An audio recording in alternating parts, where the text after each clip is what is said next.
Are you looking for how to delete your Messenger account permanently in 2006? Today, I'll show you the latest step-by-step method to delete Messenger safely and correctly. So make sure you watch till the end, because missing one step can stop the deletion process. First, open the Messenger app on your phone. This method works on Android and iPhone. Make sure you're logged into the same Facebook account connected to Messenger. Tap on the three lines in the top corner. Now tap on Settings. Scroll down and at the bottom you'll see More in Account Center. Tap on it.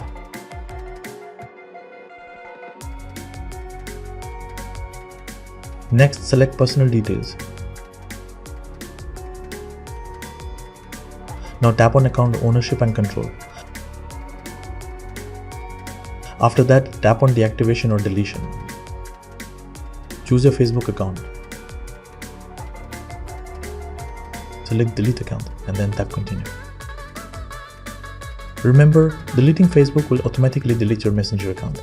Finally, enter your Facebook password and confirm. That's it. Thanks for watching and see you in the next video.